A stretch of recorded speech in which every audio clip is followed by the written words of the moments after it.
Hello everyone. I hope you had a wonderful 4th of July celebration.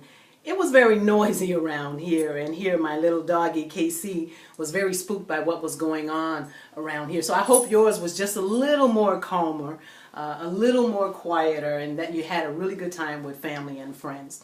Today I want to talk to you about how not to allow your past to poke holes in your future.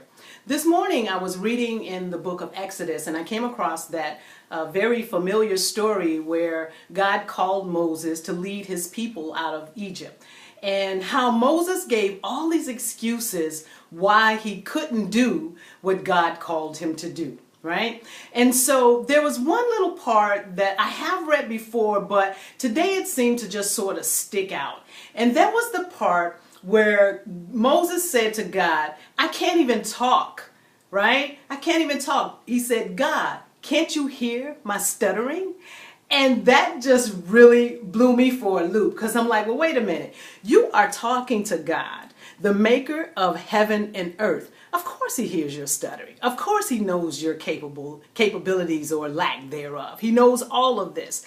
And then I asked myself the question, why was Moses so fearful? What was it that would cause him to feel like he wasn't capable of doing what God called him to do? I mean, after all, Moses was raised in an Egyptian home. He was actually raised in Pharaoh's home, right? So more than likely, Moses had the best of the best. So what was it that would cause him to feel like he couldn't do what the Lord God had called him to do? And then I thought about it.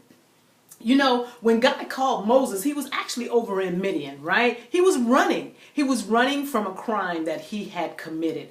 And no doubt, because of that crime, Moses probably felt like he wasn't capable, like he couldn't do what he thought he could do. He probably had much swagger before one of his own people called him out on it. And so he felt like he couldn't do it. And so God asked Moses, this was the question, what is that in your hand? Like, God knew what you were capable of, what you can and cannot do, Moses. So what is that in your hand? And so I'm asking you the same question right now. What is that in your hand? What is the thing that God has called you to do that you feel you can't do, even though God has equipped you with the very thing you need to carry out the purpose that he has called you for? So what is that thing that you are allowing, getting back to my subject, getting back to what I want to talk to you about, that you are allowing to poke holes in your future? Because Moses grew up in an Egyptian home, he probably was well versed in everything. He had the best of the best, right? He had a very promising future. But when he did that, when he committed that crime, that thing is what began to poke holes in Moses' future, making him believe that he could not do what God had called him to do. And so, not to say that you have done some horrific crime or anything like that, but maybe you are being held back by low self-esteem because of something that happened to you in the past, or low self-confidence because maybe you stepped out on faith and something happened to pull you back. Those things are poking holes in your future. So let me challenge you to do this. Let me challenge you to be honest with you, right? I want you to sit and ask yourself this question. Am I allowing my past, something from my past, something that may have happened to me, to poke holes in my future? And I want you to just really sit and think about that. The reason I want you to think about it is because you have to be honest with you.